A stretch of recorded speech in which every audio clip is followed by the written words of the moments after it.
चौथी वल्ली के छठे श्लोक में यमाचार्य परमात्मा के बारे में बताते हुए बोल रहे हैं, यह पूर्वम तपसो जातम अद्भ्यः पूर्वम अजायत गुहाम प्रविश्य तिष्ठन्तम यो भूतेभिर्व्यपश्यत एतत् वैतत्। परमात्मा ऐसा ही है, एतत् वैतत्। कैसा है वो परमात्मा? तो कहा यह पूर्वम तपसो जातम, यह तपसः पूर्वम जातम, जो तप से भी पहले से विद्यमान था। इस सृष्टि की उत्पत्ति परमात्मा के तप से हुई है।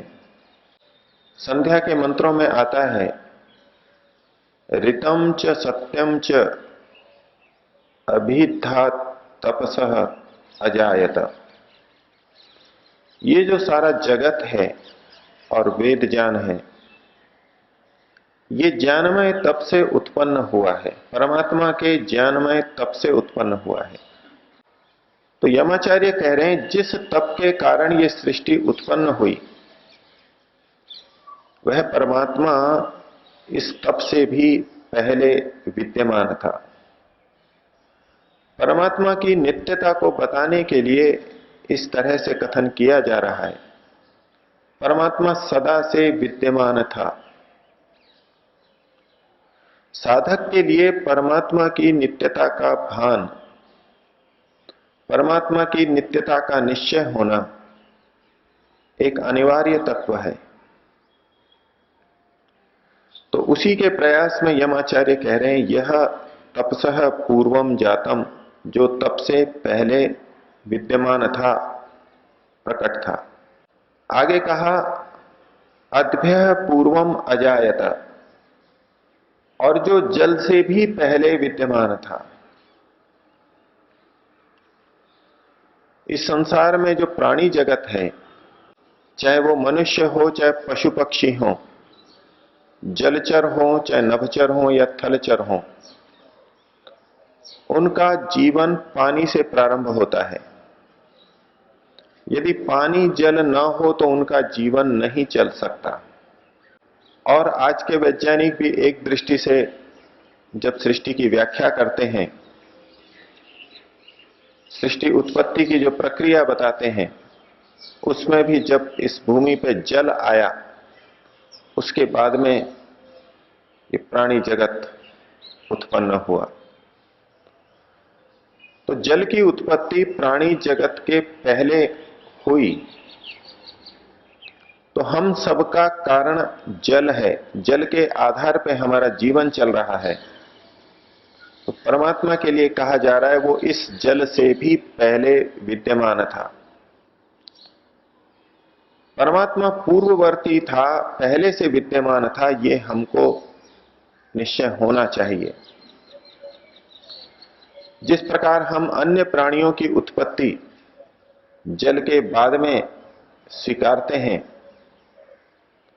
जिस प्रकार से इस सृष्टि की उत्पत्ति हम तप के बाद में स्वीकार करते हैं, इसी प्रकार से परमात्मा को न मानने लग जाएं। हम ये न मानने लग जाएं कि जल की उत्पत्ति के बाद में परमात्मा की उत्पत्ति हुई, और जो जल की उत्पत्ति के बाद में हुआ है वो परमात्मा नहीं हो सकता, वो ब्रह्म नहीं हो सकता।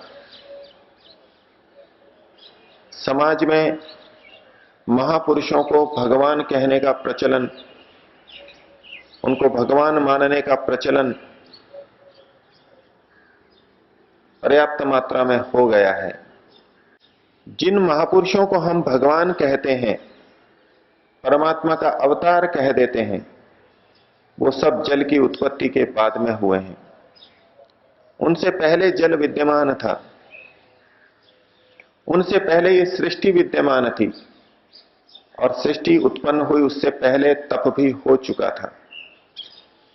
तो परमात्म तत्व तो वो है जो तप से भी पहले था और जल से भी पहले था। जो जो इनके बाद में उत्पन्न हुआ वो परमात्मा नहीं हो सकता। तो परमात्मा का निश्चय कराने के लिए आखिर क्या है परमात्मा तत्व, तो एक दृष्टि से व्याख्या की गई, जो तप से भी पहले विद्यमान था और जो जल से भी पहले विद्यमान था। पहले से विद्यमान था तो कहां था वो? किसी और जगह पर विद्यमान था, और हम उत्पन्न हुए, प्राणी उत्पन्न हुए, सृष्टि उत्पन्न हुई, ये किसी और जगह विद्यमान है। तो हमको परमात्मा की खोज कहीं और करनी होगी। उसके स्पष्टीकरण के लिए अगली पंक्ति में कहा जा रहा है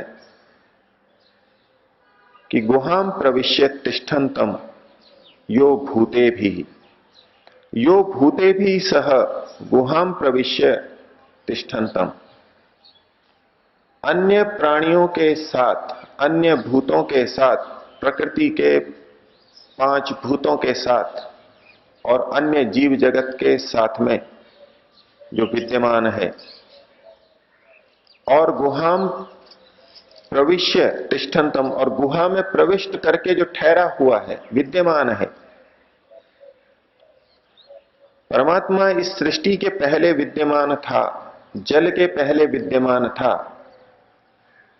तो वो इस जल के अंदर ना हो ऐसी बात नहीं है। वो इस जल में भी विद्यमान है, सभी भूतों में विद्यमान है। प्राणियों की उत्पत्ति से पहले परमात्मा था, इसका यह अर्थ नहीं कि परमात्मा प्राणियों के अंदर विद्यमान नहीं है और हमको परमात्मा को कहीं और खोजने के लिए जाना है, किसी दूसरी जगह पर परमात्मा की खोज करनी है। परमात्मा कहां है, कहां हमारे को उपलब्ध हो सकता है? परमात्मा सर्वव्यापक होते हुए भी हमको कहां उपलब्ध होगा, उसकी तरफ संकेत करते हुए कहा गुहाम प्रविश्य तिष्ठन्तम। वो इस गुहा में, हृदय गुहा में प्रवेश होकर के ठहर रहा है, विद्यमान है। गुहा में प्रविष्ट होकर के वो कहीं चला नहीं गया है, वो स्थिर है, वहां पर स्थिर ठहरा हुआ है। तिष्ठन्तम, परमात्मा हमारे से कभी दूर नहीं जाता। हमको लग सकता है परमात्मा हमारे से रूठ गया है, इतनी त्याग तपस्या के बाद भी वो हमको अभी तक उपलब्ध नहीं हुआ, हमको अपना ज्ञान, अपना आनंद नहीं दे पाया। लेकिन परमात्मा गुहा में प्रविष्ट होकर के वहां पर ठहर रहा है, सदैव विद्यमान है। ये आश्वस्ति, ये निश्चय साधक के मन में होना चाहिए, परमात्मा तो सतत मेरे पास में है और हर प्राणी के अंदर विद्यमान है। जैसे मेरे अंदर विद्यमान है, ऐसे हर प्राणी के अंदर विद्यमान है और सृष्टि के हर भूत के अंदर विद्यमान है। ऐसा जो व्यपश्यत, ऐसा जो तुम लोग देखते हो, जो ठीक ठीक इस रूप में परमात्मा को जानते हैं, तो उनके लिए कहा जा रहा है ये जो तुम जानते हो, एतत् वैतत्, यही वह परमात्मा है, यही वह परमात्मा है जिसको तुम जानना चाहते हो। तो प्रश्न उठेगा कि जब परमात्मा हृदय गुहा में हमारे पास में है और सतत विद्यमान है और हम भी वहां पर हैं, आत्मा चेतन तत्व भी वहां पर है, जीवात्मा भी वहां पर है, तो क्यों उसका बोध नहीं हो पा रहा? इतना तो हमने जान लिया कि वो अंदर, गुहा के अंदर विद्यमान है और सतत हमारे को उपलब्ध है। तो अगले श्लोक के अंदर कहते हैं कि परमात्मा को अगर जानना है तो उसकी एक प्रक्रिया है। भिन्न भिन्न दृष्टि से अलग अलग प्रक्रियाओं को बताते हैं। जब परमात्मा अंदर विद्यमान है तो क्यों नहीं उसका प्रत्यक्ष हमारे को हो रहा, क्यों नहीं उसका बोध हो रहा? बीच में बाधा किस चीज की है? तो उसको हटाने के उपाय के साथ अगले श्लोक में कहा, परमात्मा के स्वरूप को भी और थोड़ा बताते हुए कहा, या प्राणेन संभवति अदितिर देवतामयी। गुहां प्रविश्य तिष्ठन्तिम या भूतेभिर व्यजायत एतत् वैतत्। या अदितिर देवतामयी, जो ऐश्वर्यशाली अदिति है परमात्मा के लिए कहा जा रहा है। परमात्मा को स्त्रीलिंग में संबोधित करते हुए कहा जा रहा है। चेतन तत्व का कोई लिंग नहीं होता, ना वो पुरुष होता है, ना स्त्री होता है, ना नपुंसक लिंग होता है। इसलिए उसके लिए तीनों लिंगों में संबोधन या प्रयोग, तीनों लिंगों के शब्दों का प्रयोग होता है। तो यहां कहा जा रहा है या अदितिर देवतामयी, जो ऐश्वर्यशालिनी अदिति शक्ति है, उस परमात्मा को अदिति कहा गया। अदिति का अर्थ है जिसका कभी खंडन नहीं होता, विखंडन नहीं होता, जो कभी टूटती नहीं है, जो कभी विभाजित नहीं होती है। ऐसी वो शक्ति, ऐसा वो तत्व, ऐसी वो देवतामयी स्थिति सर्वत्र एक रस रूप में विद्यमान है, ऐसा। तो या अदितिर देवतामयी वो कैसे मिलती है? तो कहा प्राणेन संभवती, वो प्राण के द्वारा संभव होती है, उसकी प्राप्ति प्राण के माध्यम से होती है। योग साधना के अंदर महर्षि पतंजलि जी ने अष्टांग में एक अंग दिया प्राणायाम, और उपनिषद में भी अनेक जगह पर प्राण की साधना के सिद्धांत, प्राण की साधना की विधियां लिखी हैं। साधकों को निर्देश दिए गए हैं, इस प्रकार से प्राण की साधना करें। प्राण के बारे में बहुत कुछ वर्णन किया गया है। तो परमात्मा की प्राप्ति, उस अदिति देवतामयी तत्व की प्राप्ति प्राणेन संभवती, प्राण के द्वारा संभव होती है। जिस श्वास को हम अंदर ले रहे हैं, जिस वायु को हम अंदर ले रहे हैं, छोड़ रहे हैं, इसको भी प्राण कहा जाता है। और इसका नियमन करना, इसका विस्तार करना प्राणायाम कहलाता है। प्राण का आयाम, प्राण को विस्तारित कर देना और प्राण को नियंत्रित कर लेना, नियमित कर लेना, इसके माध्यम से उस परमात्मा को पाया जा सकता है। अब ये प्राणायाम और श्वास लेने की प्रक्रिया दिखने में तो बड़ी छोटी लगती है, और वैसे तो हर प्राणी इस प्राण को ले रहा है, छोड़ रहा है। लेकिन जब इसको शास्त्र की विधि से ग्रहण किया जाता है और छोड़ा जाता है, तो इसका प्रभाव मन पर और इंद्रियों पर होता है,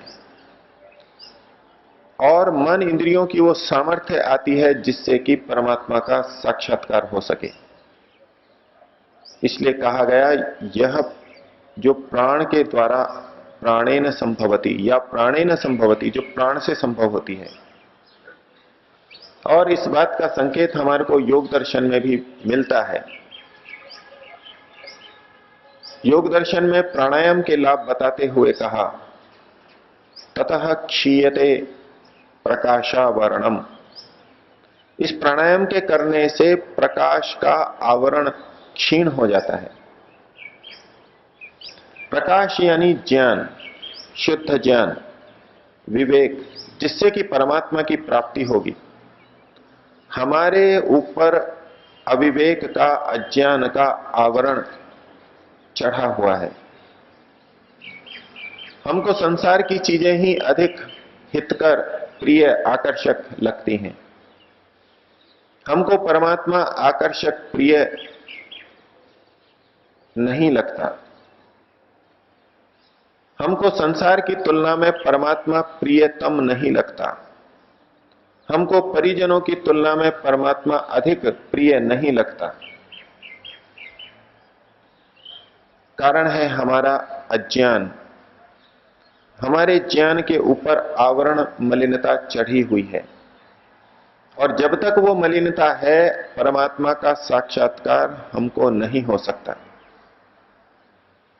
तो इस गुहा के अंदर रहते हुए भी, आत्मा के अत्यंत निकट रहते हुए भी परमात्मा का ज्ञान इस अज्ञान रूपी आवरण के कारण नहीं होता। और इस आवरण को काटने का काम ये प्राणायाम करता है। पहली जो बाधा है, जो आवरण है, उसको हटाने का काम ये प्राणायाम करता है। और जिसका ये आवरण हट गया तो फिर ईश्वर का साक्षात्कार उसके लिए अत्यंत सरल है।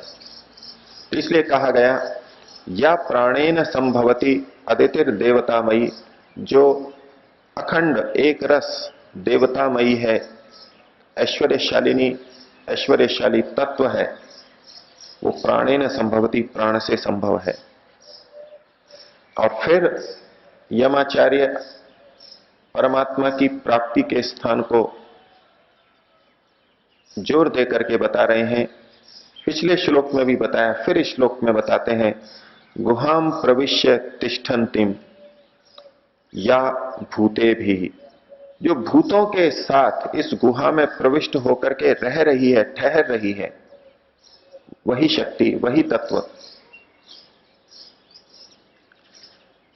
व्यजायता, फिर ये ज्ञात हो जाता है, उपलब्ध हो जाता है। पिछले श्लोक में कहा गया था कि जो हृदय गुहा में रहता है, उसको जो तुम लोग जानते हो, वो इस प्राण तत्व की साधना से प्राप्त हो जाता है।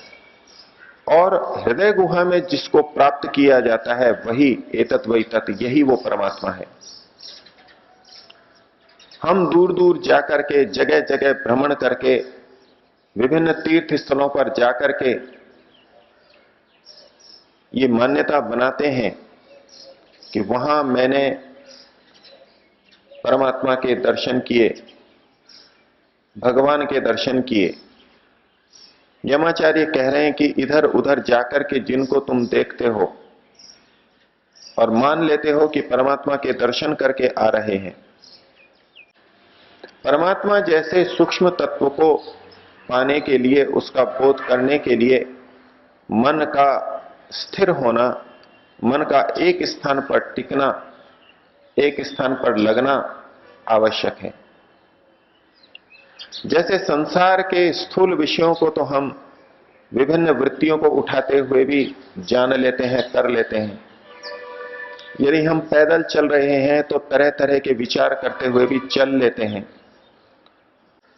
भौतिक विद्या का कोई सूक्ष्म विषय समझना हो, तब हम मन को इधर उधर ले जाते हुए उसे नहीं समझ सकते।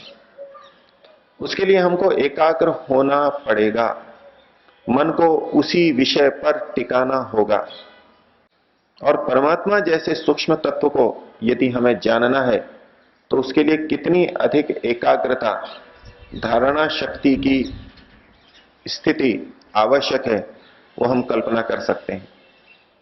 तो परमात्मा को जानने के लिए प्राणायाम एक तरफ हमारे अज्ञान को हटाता है, और दूसरी तरफ मन को एक स्थान पर टिकाने की सामर्थ्य भी देता है।